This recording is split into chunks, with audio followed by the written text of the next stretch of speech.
everybody, welcome back to the Consummate Athlete Podcast. I'm Molly Herford, and when I'm not recording this podcast or writing all about training, nutrition, and endurance sports, I am probably outside, hopefully doing one of those endurance sports. And I'm Peter Glassford. I'm a registered kinesiologist and an endurance coach. And you are here on the Consummate Athlete Podcast, where we look at all types of different movements and the people that do them and try and pull out different things that we might use in the sports that we do. Good job. So, what's new with you, Peter? Well, I don't know. There's a lot going on. I feel like you're using your NPR voice right now. Yeah, very soothing. Trying to draw on that. Yeah. I don't know. I guess you're gone, so it's all like craziness. The house is exploded as I try and do renos, and then also pull all my bikes out and get ready for a stage race, and then we have a provincial race also this weekend, and then I'm also trying to run and sort through. We have way too many shoes, so there's just like explosions of gear all over the place. And then I also randomly decided to redo all of the training plans that I have on the Training Peaks library. So the cyclocross one is live right now, and then I'm going to work through and just sort of redo everything, which I think has been a long time in the works, but yeah, there's just things exploded everywhere, basically. I mean, that's sort of how my brain feels right now. So it's sort of opposite things. When you're at home, actually, when we're both at home solo, we both tend to do like the home renovations, repairs, organization stuff. But I find when I'm gone, my brain starts reorganizing. So, I had a long drive back to New Jersey. I'm racing 50K tomorrow. And yeah, the drive home was just a bunch of podcasts and a million ideas. So, if you heard the phone call after I finished the drive, it was just kind of an explosion of thoughts and ideas and things we need to do and all these, crazy new plans. And it's a lot of good stuff going on in my brain organizationally at the moment, we'll say. So, lots of fun stuff kind of coming up in this next year, which I'm super psyched on, but I'm even more psyched on the fact that I'm racing tomorrow. And I don't think I've talked about this on here. I'm excited because it's a 50K trail race, but it's actually on a looped course. So it's, I think it's 3 or 4 laps of this course. And that's not something I've ever done before. So I'm really excited to see how that works out. I think there's sort of some ups and downs with that, right? Like in terms of motivation, for some people that's really boring when you hit the loop for the second time and you sort of know what's coming and this again, and the third time is even worse. But to me, I think I might actually like it because I really enjoy out and backs, and I think it'll be a little easier to know what my pace needs to be and stuff. So looking forward to that. Yeah, I think you just need to have that ready, that there's only one way out, right? And it's that finish line, and you can't have I think that's why I sprint the feed zones and the start finish all the time, and cross-country Olympic races is just so that there's absolutely no consideration of dropping out when you're sort of right beside your car. Yeah, that's true. Although I admit I'm almost more in the opposite direction, where I'm looking at it thinking, maybe I should do an extra lap once I finish it, just so I can have gone past the 50K mark in terms of my longest run that I've ever done. That is probably not going to happen. No, I've been watching the Lionel Sanders. He's a Ironman triathlete, and he has, what are those called? Like a vlog. So it's on YouTube. It's video diary. It sounds like you are the first. You're I've never heard of this YouTube thing before, but it's great. Everyone should totally check it out. Yeah, they have this app, right? So I've been on this YouTube app. Lots of video. And so anyhow, he had a big burnout thing, right? Which is, I think it's not necessarily his fault, or it is his fault. It's all of our faults, but he burnt out, which is, common in Ironman, common in elite sport, right? You're always on that limit. So it just happens. So he was in sort of his comeback here after an injury and sort of that burnout. He was talking about how he used to have this tendency to do, I'd say 7 by 10, we'll call that threshold, but tempo set type workout. And he'd just be overwhelmed by the 7 by 10, and then he'd just do it as all one shot. and somehow that was like less overwhelming. And again, this is different mindset. So this is like an Ironman mindset, right? Where you're like nervous about the break and you don't have the patience for the break, and you know that you're going to have to go harder if you do the break. But if you do the whole thing, you know, you never have to stop and like assess where you are and then start again, which most Ironman type people, you know, endurance athletes don't like starting and stopping. So yeah, it's a whole mental thing with that, right? And how that sort of unravels into training philosophy and I guess life philosophy, if you like. Yeah. Well, next week, hopefully, I can check back in and let everyone know if that looped course helps or hurts me. Yeah, I'm excited. I'm a little less excited. The downside of any ultra running stuff is that it starts so early in the morning. I got a little spoiled with like years of cyclocross stuff, and now suddenly it's back to the 4 a.m. wake ups, and I am not super thrilled about that part. But otherwise, very excited. Yeah, I don't know. You sort of have to deal with it. Leadville's coming up this weekend, so I have a few athletes there. So we've done a little bit of simulation of that sort of wake up time and what's breakfast look like, and you know, are you grumpy or do you need to talk to people? Do you need you have your what do you have on? Like the Eye of the Tiger comes on as your alarm or something? Oh, I have Thunderstruck by AC/DC, but to each his own. So there you go. And, you know, you have your treat of breakfast and you're sort of on the line before you know it, right? I like it because the flip side is you wake up and then you have like, what did we race at? 4 o'clock for nationals. And I've raced at like 6 and 7 o'clock at night. And it's just like, yeah, you know what's worse than racing at 6 p.m. because you got to wait all day and you're like second guessing everything you eat. Mm-hmm. Well, and your whole day is shot. Tomorrow I keep trying to make plans with people. I'm like, 1 p.m. I'll definitely be home and totally recovered and ready to go. And I think I might be flying a little close to the sun on that one. But, I mean, my plans are all come over and watch Stranger Things and eat food with me. So I think that's going to be just fine. Yeah, I think the social goals are nice. That sort of motivate you through the other side. Why don't we get into the first question here, and we can keep this witty banter going and the different apps I've discovered on the internet. Yes, perhaps Vimeo. Anyway, so this first question is talking about the idea of quitting competition and dealing with that. So kind of all of the sides of that, you know, when it comes to body image and FOMO and, you know, what to do next, how to keep training, should you keep training?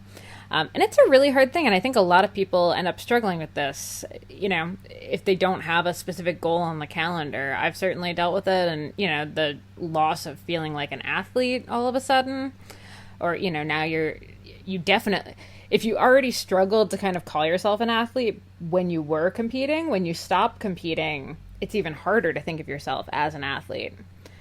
So these are, you know, really real things, but competition just isn't for everyone, and it's not right it doesn't fit with everyone's time in life. Yeah, and I mean, that's ultimately why, at least my side of the why did we start this podcast, right, was, you know, I always felt this pull towards different sports. You know, I took kinesiology in school. You know, I always liked running, and, you know, half the time I had teammates who were sort of like-minded, and we'd be basically like trying to hold each other back and then also egging each other on to go, you know, do running in the middle of a mountain bike season, or, you know, do strength training, you know, and sort of all this stuff. So I think part of, hopefully you're listening to the podcast because you asked this question, but, you know, I think there's life after competition. And I think that's what I was preparing myself for with this podcast, was talking to lots of people about all the different things you could be doing. And I think there's still challenge after competition. It's not that competition is the only way to challenge yourself and to set goals that are sport related. We've actually talked about this last week. It seems like the trend lately has actually been less about competition and more about, you know, these long bike packing things, or FKTs, so fastest known times, or, you know, even just doing, you know, cool trips to places that you really wanted to ride or run or hike. Sure. And I mean, you have to remember that it sometimes seems like, oh, my like little provincial mountain bike community of like 400 or 500 people, like that's the world. But, you know, that is such a small segment of the people who mountain bike, let alone who ride bicycles, let alone who, you know, exercise in some sort of competitive and athletic way. You know, again, there's a whole world out there. But I think to the question, there is a retirement of sorts, right? If you're like, okay, I'm done with provincial mountain bike racing. This is my world. This is what we're coming up to. And this has been my identity, right? And so there is some sort of, death going on there, right? There is a retirement, what do you do next? And I think the biggest thing I've seen in any of the research and the people who speak on retirement in sport is, having a plan and having a transition and knowing, that it's not the end of you. There's other things that you do. And you may be someone like, I would say myself, whose entire life is basically based around cycling in a lot of ways.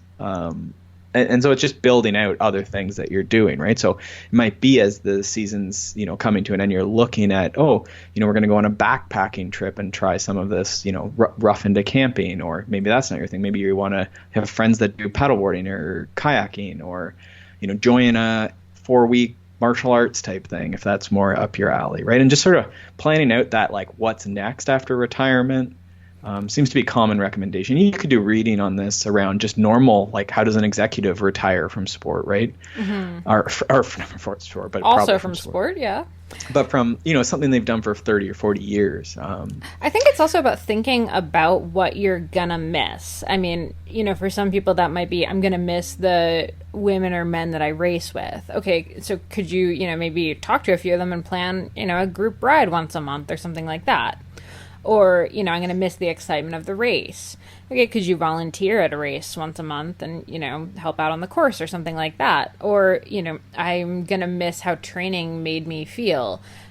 You don't have to stop training just because you're not competing. Honestly, if anything, I would actually argue that you can be fitter not competing than you are competing. Because I think there's so much rest and recovery that go with a lot of competitive seasons. But if you're, not trying to lead up to anything, you don't necessarily have the same, like, intensive taper or intensive recovery that's always happening. You can kind of have a much more strong baseline of overall fitness that just lasts. Right. And I mean, I think if you look at health, a lot of times when we're talking about competition, we're thinking about retiring from sport, then we've been, perhaps more on that, we'll say elite level, but like away from what normal people do. And there is sometimes, some trade-offs with that performance, when we're talking health or performance. They don't necessarily always overlap perfectly, right? There's a lot of overuse in cycling or running. That then if you could start, doing some yoga or some running or some upper body work, maybe learning to do a pull-up or a push-up if you're a cyclist. There's a lot of things tied into health that are still sort of movement and still could see goals and progress, right? And it brings to mind, CX Hair's just interviewed Jeremy Powers about his sort of retirement and what he's doing now. And Jeremy actually said that Adam Craig, another professional cyclist, sort of reached out to him as he retired and, had put something on Instagram or whatever and said, man, it's going to be maybe tough for the first couple months. But, in a few months, maybe in a year, you're going to start just feeling like amazing, and see that it's really good on the other side, right, of that elite side of things. And that's not all of us, right? But I think there's an element of that for a lot of us, whether it's mental or physical. Yeah, and I think the last thing that I'll say about body image and stuff is, to me, if you're not competing, you don't really end up in the cycle of race weight, season end, few pound weight gain, need to hit race weight again, dropping the pound. You can kind of come to a more steady normal, where you're not kind of doing a bit more of that yo-yo that you might have been doing as a competitive athlete. So I think, it's a lot healthier and, a lot less stressful. And I think you do have less of a up and down body image that goes with that up and down weight if you can kind of steady into one healthy range. Well, yeah. And I mean, let's be honest, right? Like there's the power to weight, cycling, whatever, we like to run uphill. So we have to be on this razor's edge of weight. But then there's like, what is the healthy one where you don't get colds all the time and you're, maybe have some muscle mass that's going to carry you into older age and you're going to be, really strong. There's certainly some upsides there. And it's not uncommon to see people actually start riding or running, better in a lot of ways. They start having more power. Again, they're able to be consistent in their training because they're not sick all the time, right? So I think a lot of times that one metric, yes, important on paper, but what gets missed is, well, you're sick, so you miss like 2 months of training, as we add that up over the season, right? Or you're always sort of like down a peg, or you have no power, like you're in a discipline that requires like explosivity and you're just dropping this power, right, for the sake of this like somewhat random metric. Right. Also, so we'll also list out, we have a few episodes that could be really good sort of talking about that. We've had Simon Marshall on. He's the author of The Brave Athlete, which is also a great book about that, although it does have a lot of stuff about competition itself in it. But there'd be a bunch of gems in there as far as, figuring out your new why and all that kind of stuff. But he also talks about motivation to work out and how to get motivated to work out on an episode of this podcast. That's, I think, worth looking at, because I think motivation is probably one of the tricky things when you don't have that goal race on the calendar. And then we've had Danelle Kabush on a couple of times, and she's just great talking about body image and FOMO and sort of all of those things that go into it. And Tracy Stannard, another sports mental consultant, talked, I think, even a bit about her own retirement story when we had her on last year. So that's an older episode, but worth looking up. And maybe the one we just did with David Epstein, which seemed to be received really well. So thank you for all the folks who reached out and retweeted. You still have a chance to do that if you'd like. We'll let you. But that one, really ties in that consummate athlete or range concept that he's talking about. But there's definitely a bunch in there around retirement. His book talks about a few different people who sort of like go through multiple retirements in more of a business sense. But if you think about, okay, I'm a cyclist, I have this really strong endurance base, what could I do? Well, maybe I'm going to get into CrossFit and bring, that endurance base in, work on my muscles, on my strength, and then work on sort of just the basic CrossFit motions. And maybe you're a tremendous CrossFitter. Like maybe you're actually wired up even better for that, right? And you have this like experience you can bring over to CrossFit, just as a random example. There's lots of sports that being aerobically fit help for, right? Mm-hmm. So I would definitely recommend that most recent one as well. Yeah. All right, let's move on to the next. And I think this is a big topic, so I think we're going to try to find an expert to maybe come on and speak directly to this idea of retirement, and hopefully we'll do that fairly soon. So stay tuned for that. But moving on to our next question here. I have one more. Rebecca Ruches. Rebecca Ruches would have been. Yeah. She talks about it, and that I talk through my stuff a bit with Rebecca Ruch as well. Oh boy. But she's adventuring and doing some bike tours and different things like that. So that one's back a few episodes, but that one is tremendous. And maybe you should just go and do one of Rebecca's tours or private Idaho things, and maybe there'll be some life lessons in the hills of Idaho for you. # not sponsored. Not at all. Okay, so this one sort of, you want to do the second one? Yeah, I think so. Yeah. This is one that's near and dear to my heart. So actually, this just came along because I was asking out for another article I'm doing on running about habits that got people sticking to a running habit, or how they stuck to a running habit. And someone asked, as a cyclist who wants to become a runner, how do you juggle running with cycling, and how do you know which days to ride and when it's okay to be running? And I think this question is obviously going to go with the "it depends" as the global answer, but I think there are some basic premises. When we are doing running and cycling, I guess the first thing when you say it depends is it probably depends on what you're trying to do with that, right? So someone who's just, we're sort of maybe like our previous person, they're going to take a month or two just off of competition and they just want to stay sort of generally healthy. So maybe you do, strength training one day and running one day and riding one day, and then you take a day off or some combination thereof. So in that case, it almost doesn't matter that much. You just sort of want to pick, so that you're not super sore, which is usually going to be the barrier. So if you're trying to really focus on strength, you just come out of a competition phase, then maybe you put that first, and then maybe, you ride after, or if you only can do one workout that day, maybe you ride the next day, just lower intensity, and then you can run maybe with a bit fresher legs on the Thursday or something. Take Friday off, and then Saturday, Sunday, maybe you do, maybe you run and then bike or something, or whatever you want. Yeah, to me, part of this question almost sounds like the stereotypical issue that most people have when they first start running, and what we always kind of joke about cyclocrossers do with running is you're like, okay, I'm going to be a runner now. I have an aerobic base because I ride bikes a lot, so I'm just going to go out and hammer 6 miles. and then, you're instantly sore for, 5 or 6 or 7 days afterwards. So I think in any way, shape, or form, like the slow and steady, build into it gently, let your body adapt to the fact that you're running. Run walks are great. All of that kind of stuff is super important. Yeah, it's definitely worth pointing out. Like, if you've had trouble with the running component as sort of what I'm reading into this, then yeah, definitely starting like really slow, and just even if you could do more frequent runs, but think like 2 kilometers, walk a bit, run a mile, walk a bit, some days, that type of thing, like just shorter than you think, but then maybe trying to add 1 or 2.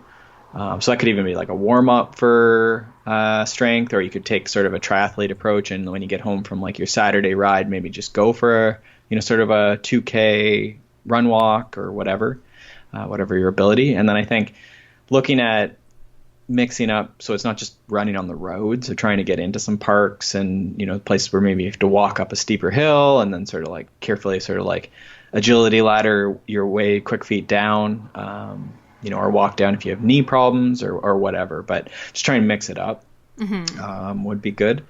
And then again, keep the amount of running, like the time, maybe even a little lower than you think. And then maybe slowly build that up, right? Like eventually you could be, people do this. This is duathletes and triathletes and all these people, definitely do run and bike with great success. It's just you need to get to a point where the running is not kicking your butt, so to speak.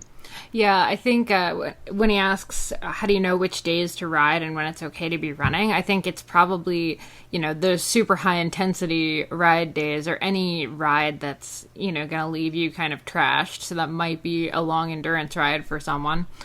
Those are probably not the days to go run, especially not when you're first just getting used to running in general. Like maybe down the road you could do an easy run those days, but I would say try to keep the running to your easy and off days first, until you've established that, you can run a couple miles, no problem. You don't feel any soreness the next day. No ill effects, basically. Yeah. And then again, it gets to that question of like, which sport are you sort of concerned about? Or, you could alternate that, I guess, too, in that same sort of, maybe you do a bike interval session on Tuesday, and then Wednesday, maybe you do your run, and then take a day, and then maybe do a higher intensity or a more focused run on the next day, and then sort of your lower intensity bike the next day. So you could almost alternate those. So you sort of use that high-low off. So you could say high focus, high intensity, high volume, whatever, and then lower the second day with the other sport, and then in sort of an off day or whatever you do. For that, I think, if you look at the Joe Friel Training Bible for Triathletes, has a lot of good examples of sort of how you can work this away. And then what is another book that came to mind? Brian McKenzie from CrossFit Endurance has another one that sort of integrates multi-sport into sort of time crunch calendar with some strength too. So that might be more up your alley too, and it's a pretty solid book. There's also that book, Ready to Run. I don't know if that's not Kelly Starrett too, is it? Yeah, it's Kelly Starrett with someone else who I apologize and can't recall off the top of my head. But yeah, that would be another one if you're having trouble getting running. That bike or that book would be a great one too. It sort of builds in a bit of the mobility and strength components that you need to sort of absorb that running. That was, I think, one of my favorites and kind of a game changer for me when it came to running, especially when I was still kind of more in that multi-sport sphere.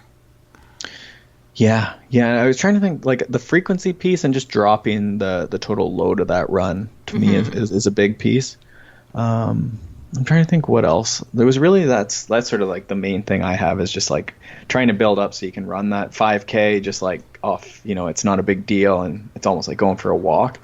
And you just gradually work away at that, right? I guess the intensity piece is what I would tie into that is unless you're like racing running, I think a lot of people just run way too hard, right? There's lots of posts on polarized training and just running a little easier. And I think that's where the run walks help, but then also keeping the duration down. Like a lot of people run because they feel like it's a good workout, right? They're really sore at the end, but what if you weren't? Like, what if you just did a little less and then you were able to do that long term, right? And that's like, this is just reminding me about the Rob Lowe show, The Grinder. But what if it wasn't? Right. Is his catchphrase? I guess it's like anything, right? Like I can go and like super strict vegan diet and like I'm sure I'll lose weight and my skin will glow or whatever. But like what if I just ate, one more vegetable each day and whatever, like cut out alcohol or something, or maybe that's even too drastic, right? So maybe this is a good one. The what if it was easy, I think, is one of our favorite questions to ask about pretty much everything that we do, whether it's sport or business or life or anything like that. So the question with, this is, what if it was easy? What would running look like if it was easy? Yeah, so it might be like maybe just, maybe your work's set up and you can just sort of commute to work that way, or, maybe it is just you wake up and do, you try a block where instead of your morning core, or maybe instead of every morning, maybe you alternate, you do a morning core for 10 minutes and you do a run for 10 minutes type thing the next day. You'd have to look at your life, right? But I think with running especially, but I mean anyone who's starting something, that's that frequency piece. And so I think there's a variety of tactics there, whether it's again sort of thinking that high low off and making sure you get enough recovery, or the super short runs as sort of an addition, or maybe one or two sort of brick styled workouts if that's something that appeals to you. Like that might be something really fresh to someone who's only ever done one sport, is jumping off the bike and doing a quick transition or something. And you could certainly get crazier and do like an actual brick workout where you're on and off and on and off and on and off. Yeah. All right, great. So hopefully some of those ideas helped. And if there's any more specific riding questions, which I'm sure we're going to end up with since, cross is coming. It's August now, so we can say that. Well, I will refer people back to the podcast we did that was on the topic of should you run for cyclocross, and then the subsequent one where we had Bill from CX Hairs on, where we debated that a little bit more. But if you have any specific questions, I guess, that we didn't answer in any of those, definitely hit us up on those. Okay, I actually really like this next question, and I'm curious about your answer because even I don't know the answer. Is there a difference between racing your maximum heart rate while racing versus your training maximum heart rate? For most people, this is most people who race understand this question where they're like, oh, my max heart rate when I race is say like 190, but in training, there's just no way that I can get it up that high, no matter how hard I'm going or how deep I'm going, can't do it. So is there a difference? What's the deal? I mean, I think some of it relies on your philosophy of training. I just use the max you've seen in the last, say, 3 months, but even like the year. And so that would generally include a race. So what do I do if I can't hit that, though? Well, the point is, like in training, you rarely is the objective to go out and hit your max heart rate. Like that's like a very, I guess, novice, if not beginner approach to training. Like if you can do that, like, I don't know, you like that, if you're doing that every day, like that's pretty wild, right? Like to be stressing your body. Like again, it's getting away from that high low off or that polarized type training. A beginner will have an easier time elevating their heart rate, but I guess what I would say to that is you go out and, okay, well, we're going to run at 70% of your max heart rate. Well, if we lower that then to what you like can do, I guess, in like a testing situation on your own, then you're going to lower all those zones. So right off the bat, most athletes are like, no, I don't want lower zones. Like it's rare that that's what the athlete wants. Whether that's the right thing or not is aside from it. But so that would be a consequence, right? Is like all your zones are going to shift down. And again, that might be correct depending on your philosophy. But I think the bigger thing then is, can we tie this into some other metrics? So we have our zones, whatever zones you use. There's Joe Friel zones and the Andy Kogan zones, and zones based off of threshold heart rate may help here, which we can talk about in a second, versus the max heart rate, right?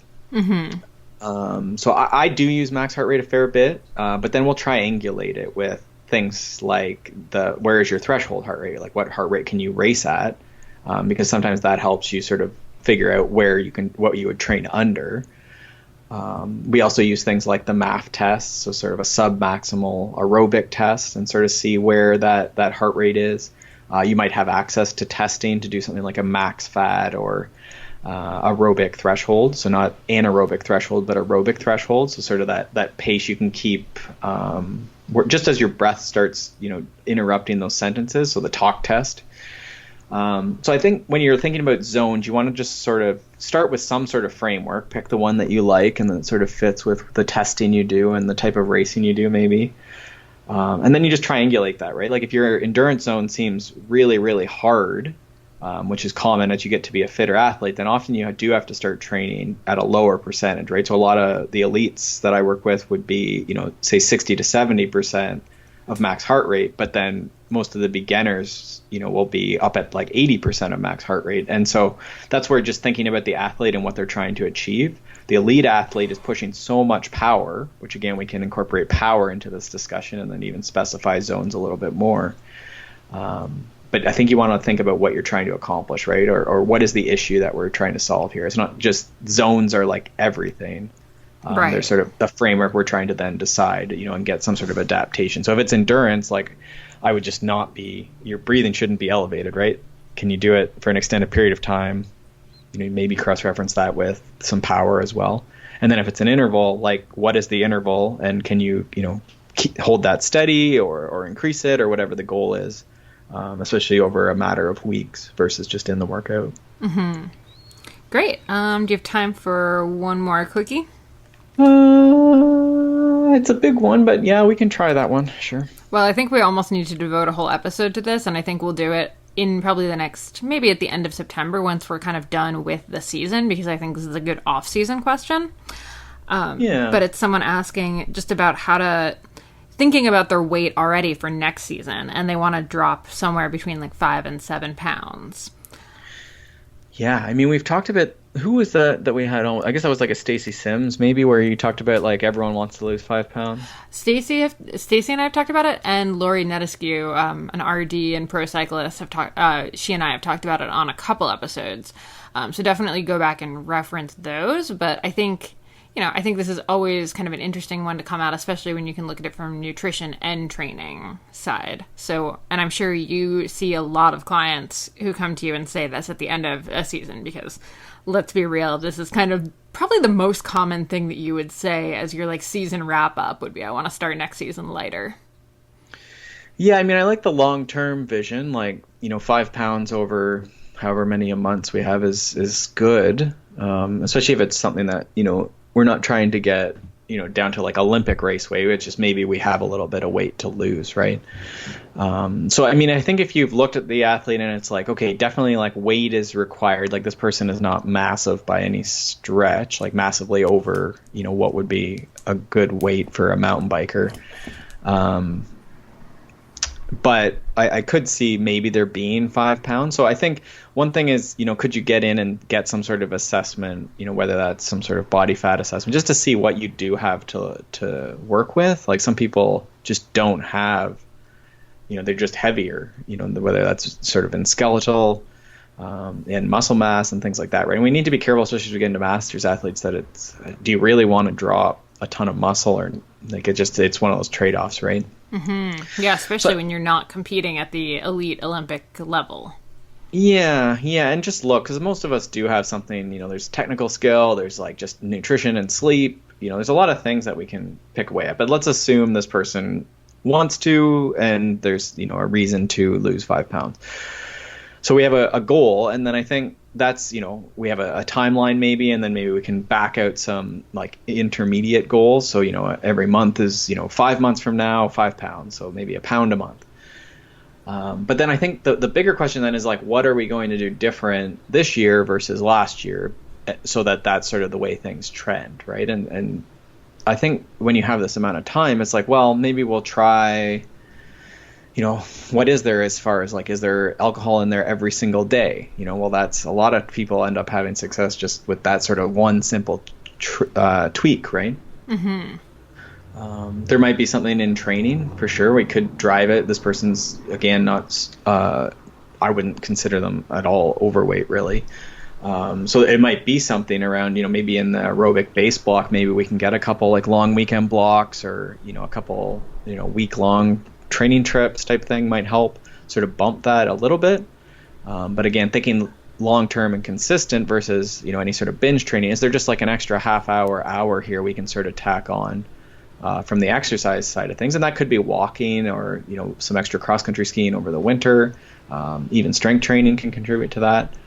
I don't know. I think, again, just looking for versus, I'm, again, not to pick on vegan diet, but I'm going to go, full out vegan and cut everything, versus like, what is a small thing that the person feels like, yeah, I have alcohol every single day of the week. So yeah, I'm going to pull, I'm just not going to 2 nights of the week, right? Like, I need to be really sharp on Mondays, so I'm going to not drink on Sundays, and then the other day of the week I'm going to go, and what are you going to replace that with? Well, we're going to go, out and play Yahtzee, or what do people do at night? I don't know what people do at night, but, some sort of... I don't think anyone has played Yahtzee in, like, 20 or 30 years at night. Well, there's probably Yahtzee clubs out there. We should get someone on, but you know what I mean. So, what are you going to do instead, right? So maybe it's as simple, maybe the obvious thing is like you go to like a spin class or something at 7 o'clock at night, which I personally wouldn't necessarily do, but it'd be a pretty tricky way to just avoid some alcohol. Mm-hmm. If that was something that you couldn't just obviously just like not have alcohol and just go to bed or something. Sure. The last thing I wanted to touch on at this point is just the idea, like, 5 pounds is a really small amount to lose in kind of in the scale side of things, right? Like, let's be kind of gross for a second. You could wake up weighing a certain amount and have a shot of espresso, and an hour later, suddenly you're at goal weight, because you've lost that 5 pounds. So, can you just speak to how to tell if you've actually lost that 5 pounds? Well, again, this gets to... I guess there would be that error there too, but when you do something like a bod pod or whatever type of sort of body composition that you sort of pay for and go and get done, you would get an idea of sort of what is there, how much do you actually quote unquote weigh versus the water weight versus muscle and stuff. Yeah, but you and I have spoken about this before, even just where, okay, so you start taking your weight every day, every other day, every week, and you're not really looking at that one specific weight from, Tuesday to Wednesday. You're more looking for that trend over time. Like, are you generally down that 5 pounds since, you started? So when you're weighing daily, like, you don't get too excited about one day, right? And I think this is true for a lot of things if we're talking about You don't get excited one day. Yeah, I think if you're looking at bike power, right? Like, I just had someone do a test and they were like, oh, it was whatever the wattage was. So let's say it was 200 watts. And they were like, oh, that's not my best. And I'm like, well, it is your second best. And, you need to do more of these. This person's had sort of on and off again. They have family stuff and whatever. And it's like, you need to just like, that's good. Like, it's one of the ones that we could cluster together is sort of the phrase they use for this, those results. And I want to know what type of athlete are you on, in a given day? Like, what are your 5 best power tests, right? And so in the same way, if we go to weight, on average, a rolling average, if you like, sort of like the average for the week, if you want to get really technical, but I don't know that it needs to be that crazy, right? I think what you would start seeing is, rather than like 162, so let's say we weigh 160 pounds, you're like 162, you're 159, you're 160, 158, that sort of thing. And then over the course of the things, you just start seeing, if the goal in this case was 155, then, you start not seeing over 160, and then maybe you don't see over 159, right? And it's not that you have this like hard endpoint, but you see that trend, right? I think that's both visible, and then you could also again measure it a little more crazy. But I think for this, like, again, you want to have the other things. So there's the alcohol piece, there's the nutrition tweak, again, thinking small, little manageable steps so that we can do this over time, just like we did with our run training, not doing the vegan diet if we don't necessarily want to adopt that, but elements of that maybe, right? Maybe there's a lot of good stuff there as far as vegetables and things like this. But then on top of that, can we do something in training, that we're going to enjoy, hopefully, that's going to be a change from what we've done to be the 5 pounds higher, right? Right. Awesome. Well, hopefully that helped. And like I said, I think we're going to devote a whole episode to this idea of losing weight in the off season. If anyone is interested or has any specific questions about it, hit us up on the contact forum over at consummateathlete.com, or find us on Twitter or Instagram at Peter Glassford or at Molly J. Herford. And as always, if you enjoyed the episode, we would love it if you would leave us a rating or review. Like I said, a ton of people loved the David Epstein episode last week, so if you really liked that, definitely, let us know. Let us know what your favorite part was. Share it around. That's all super helpful to bring more guests like David on. Anyway, thank you guys so much for tuning in, and we will see you next week.